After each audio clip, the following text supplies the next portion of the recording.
Сәлем достар, менің каналыма қош келдіңіздер. Бүгін сіздермен Pinduoduo сайтында бір продавецтен бір затты алған кезде, сонымен қатар қосымша басқа да сол киімнің түстерін, немесе соның басқа да размерлерін бірге қалай алуға болатынын үйренетін боламыз. Міне Pinduoduo сайтына кірдік, өздеріңізге ұнаған киімді немесе затты аласыздар. Алғаннан кейін міне біз осындай кішкентай балаларға арналған детский киімді таңдадық. Таңдағаннан кейін төменгі жақта, яғни сердечко тұр, соны басасыздар, яғни избранныйға саласыздар. Одан кейін бұл беттен шығамыз да өздеріміздің аккаунтымызға кіреміз. Бұл жерде избранный тұрған жер страницаны таңдаймыз. Міне біз, яғни сердечканы басып избранныйға қойған товарлардың барлығы шығады. Біз таңдаған детский киім ең бірінші болып шығып тұр. Енді осы кнопканы басамыз, басқаннан кейін міне шығады. Өздеріңізге қажетті киімді және де размерін таңдайсыздар. Міне бізде таңдалды. Одан кейін тағы да басып, басқа да киімді және размерін таңдайсыздар.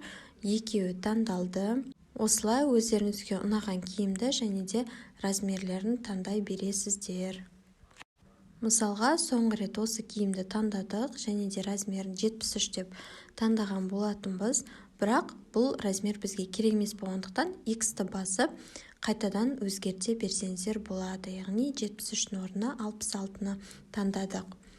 Міне осылай кез келген размерін, түсін таңдап бір продавецтен ала берсеңіздер болады.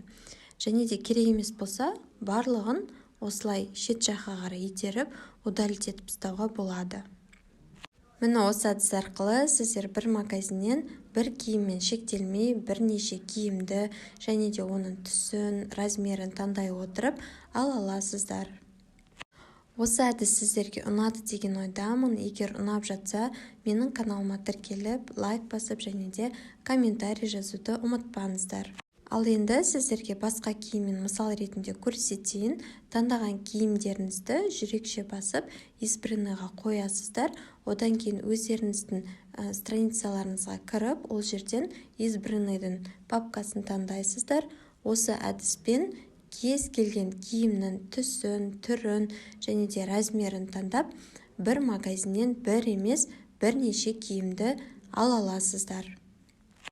Міне жаңа көрсетілген әдіспен біз бір магазиннен бірнеше киім, яғни 4 киімді таңдаған болатынбыз. Ол 4 киімнің түстері, түрлері әртүрлі және де размерлері әртүрлі болып келеді. Төменгі жақта қызылды басып төлесеңіздер болады, немесе оңға қарай итеріп удалить етсеңіздер болады.